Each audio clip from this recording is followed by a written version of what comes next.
Un très bon après-midi à vous tous qui suivez la télévision rwandaise. C'est toujours un plaisir de vous retrouver pour cette nouvelle édition. La 74e réunion du Forum sur les perspectives climatiques de la Corne de l'Afrique et des pays limitrophes s'est tenue au Rwanda, réunissant des experts et des acteurs clés du changement climatique afin d'examiner conjointement les stratégies d'adaptation. Plus de détails avec Patrick Nilidadi. Par l'ICEPAC, le Centre pour le changement climatique et l'information de l'autorité intergouvernementale pour le développement, IGAD en sigle, ce forum a permis aux participants d'élaborer conjointement les perspectives climatiques pour la période d'octobre à décembre 2026 et d'analyser leurs impacts sur l'agriculture, l'eau, la santé, l'élevage et la gestion des catastrophes. Cette réunion vise également à aider les différentes institutions à utiliser les prévisions météorologiques pour prendre des décisions anticipées, à élaborer des stratégies pour faire face aux impacts du changement climatique et à mieux informer le public afin de l'aider à se préparer aux événements futurs. Les experts et chercheurs participant à la 74e réunion de la conférence de la Corne d'Afrique et des pays limitrophes, GACOF 74, ont déclaré que 2026 pourrait figurer parmi les 4 années les plus chaudes jamais enregistrées et être l'une des 2 premières à être directement liées au réchauffement climatique et aux effets d'El Niño. Ils indiquent qu'El Niño est toujours en cours et qu'il existe une forte probabilité d'un épisode très intense appelé Super El Niño entre octobre et décembre 2026. Ces phénomènes pourraient entraîner des précipitations supérieures à la normale, conjuguées à IOD positif, un réchauffement de l'océan Indien, susceptible d'accroître les précipitations dans la région. Les experts soulignent également que les variations climatiques à court terme peuvent affecter les régimes des précipitations et que des changements climatiques importants peuvent augmenter ou diminuer les précipitations dans différentes parties de la région. Que les spécialistes en psychologie estiment que la consommation excessive d'alcool constitue l'un des principaux obstacles à l'égalité et à la complémentarité au sein des familles. Elle est également souvent à l'origine des conflits pouvant aller jusqu'à la désintégration des foyers. Jean-Benoît Michel nous en dit plus. Dans certains quartiers de la ville de Kigali, les lieux ont été affublés de noms particuliers en raison des actes de violence qui étaient fréquemment signalés. Ces violences seraient notamment liées à une consommation excessive d'alcool non conforme aux normes ni aux standards, communément appelés ibioma. Les habitants expliquent que cette situation avait de lourdes conséquences sur la sécurité et la vie familiale, d'autant plus que les personnes concernées étaient souvent des hommes et des femmes ayant des enfants en charge. Quand on regarde la situation liée à ces boissons, on trouve partout, dans les centres, des personnes qui en sont devenues dépendantes. Par exemple, un jeune de 28 ans peut avoir l'apparence d'un homme de 60 ans à cause de l'alcool. La conseillère en santé mentale, Moussi Kabibi Leokadia, explique que l'alcool peut avoir de graves conséquences sur la vie familiale, notamment en favorisant les conflits au sein du couple. Le comportement d'une personne comme celle-là peut donner l'impression qu'elle est calme, alors qu'en réalité, personne dans le foyer ne sait comment engager une conversation avec elle. La femme peut alors chercher à boire pour répondre à son mari, et l'homme peut faire de même, parce qu'ils nous ont pas appris à communiquer. Les petits conflits commencent ainsi. Les enfants en sont témoins et cela peut avoir des conséquences que l'on ne voit pas toujours. La colère peut même conduire à des actes beaucoup plus graves. De son côté, Ngayabo Chassilas, chargé de questions d'égalité au ministère du genre et de la promotion de la famille, estime que le principe même d'égalité entre les hommes et les femmes contribue à prévenir les comportements liés à l'abus d'alcool au sein des familles.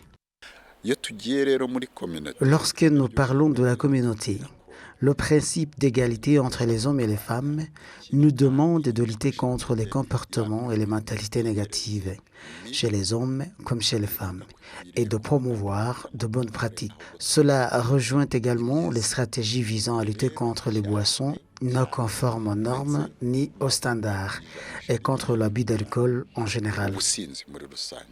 Plus de 10 jours après l'interdiction par le gouvernement des boissons alcoolisées non conformes aux normes ni aux standards, des habitants de certains quartiers autrefois associés à ces pratiques affirment avoir désormais changé les appellations données à leur localité.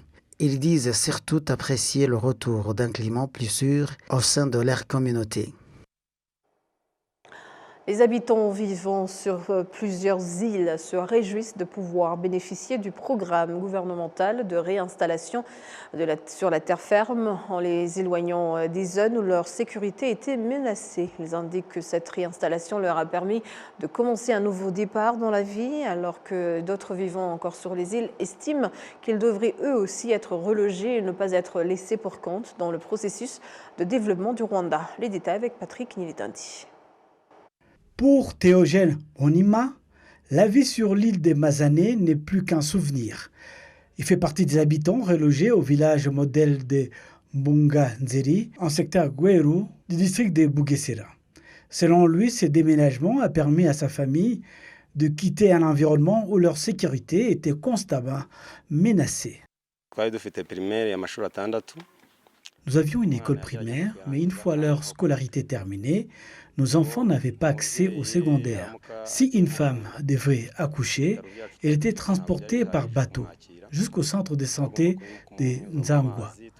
Et beaucoup en couchaient en chemin, tant les trajets étaient complexes. Une fois, nous avons même perdu 6 personnes en tentant de traverser ce cours d'eau pour revenir chercher de la nourriture pour leur famille. Je suis presque certain que c'était le début d'un nouveau problème et que le gouvernement a décidé de nous reloger ici. Ce nouveau campement comprend des logements et des infrastructures de base conçus pour rapprocher les services publics essentiels et offrir aux habitants des meilleures perspectives d'amélioration de leurs conditions de vie. Chez nous, il suffit d'appuyer sur un interrupteur pour avoir de la lumière. On m'a donné une vache et maintenant, je peux produire du lait. Ma vie est bien meilleure qu'avant sur l'île. L'accès aux soins est rapide maintenant. Et si on veut voyager, la route est toute proche et on trouve facilement des véhicules. Avant 2015, plus de 450 familles vivaient sur les îles de Mazané et Charita à Bugesera et étaient destinées à être relogées. Le campement de Mbunganzeri a été créé pour les familles déplacées des Mazané, tandis qu'un autre campement à Kivusha a accueilli plus de 60 familles relogées des Charita en 2024. Les résidents affirment que ces déménagements ont considérablement changé leur vie. À Charita, il n'y avait pas de réseau routier et l'accès aux services de base était très difficile. Notre vie actuelle est radicalement différente de celle des personnes qui vivent encore à Charita. Mais le problème des relocalisations ne se limite pas à Bugesera. En juillet 2025, le Sénat rwandais a décidé que l'île de Nhombo serait la seule des 14 îles habitées du pays à rester peuplée. Les habitants des 13 autres étant progressivement relogés car ces îles ne répondent pas aux critères de sécurité. Il y a des citoyens sur des îles où leurs familles ne sont pas en sécurité. Ils n'ont pas accès aux services de base et doivent se déplacer constamment pour les trouver. Un rapport d'une commission sénatoriale a révélé que les 14 îles abritent plus de 4600 ménages, soit près de 25 000 personnes. Nhombo compte à elle seule plus de 18 000 habitants, soit environ 72,7% de la population totale de l'île. Si certaines communautés ont déjà été relogées sur des terres plus sûres, d'autres attendent encore. Sur l'île de Charita, plus de 90 familles sont toujours sur place. Nombreuses sont les femmes enceintes qui accouchent dans des conditions dangereuses. car ils n'ont pas les moyens de traverser le cours d'eau au moment où survient l'accouchement. Les autorités du district de Bugesera avaient promis que les derniers habitants seraient relogés d'ici avril. Mais la construction des 94 maisons destinées à ces familles avance lentement, ce qui inquiète les habitants à l'approche de la saison des pluies. Nous constatons qu'aucun chantier n'est en cours. Nous avons attendu en vain la fin des travaux.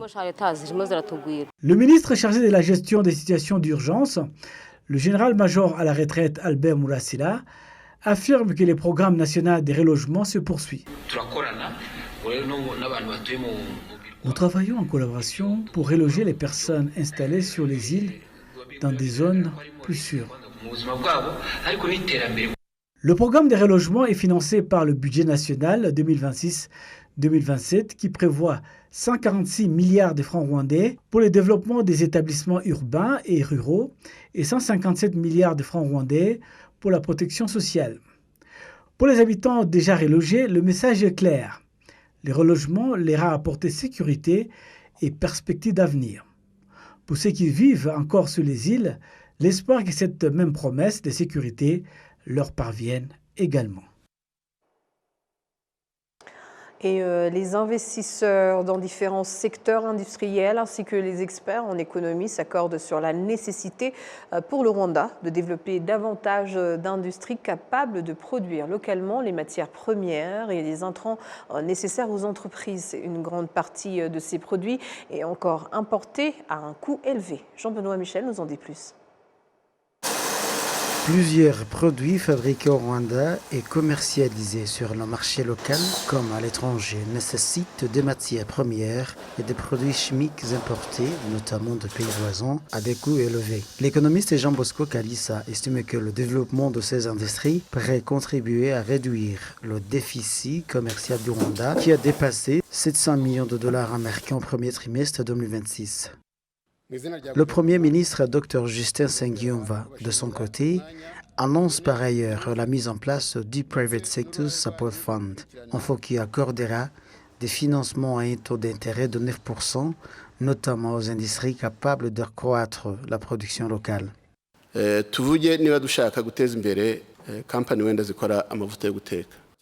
Par exemple, si nous voulons développer les industries qui produisent de l'huile, de cuisseau, ou celle du textile. Nous pouvons considérer ces entreprises comme stratégiques pour le pays.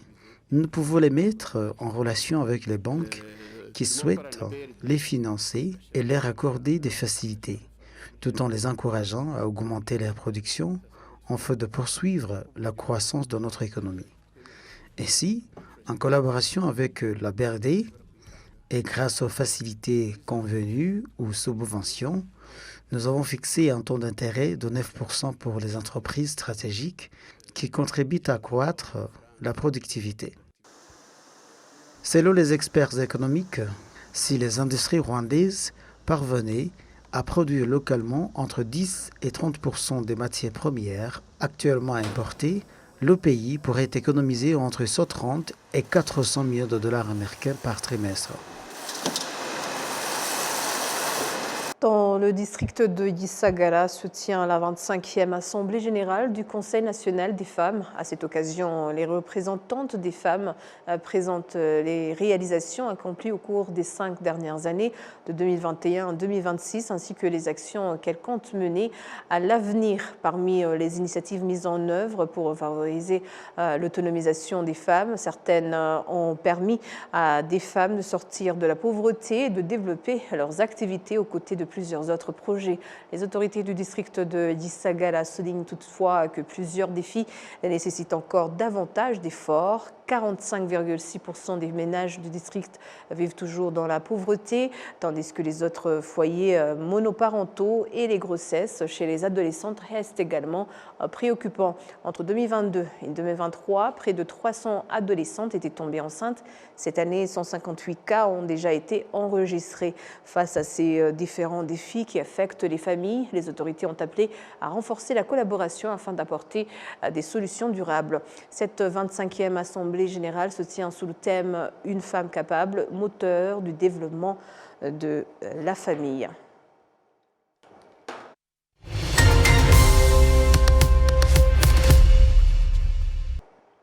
Et voilà, c'est sur ce que nous clôturons cette grande édition au nom de toute l'équipe qui a contribué à sa réalisation. Je vous remercie. Bonne poursuite des programmes de la télévision rwandaise.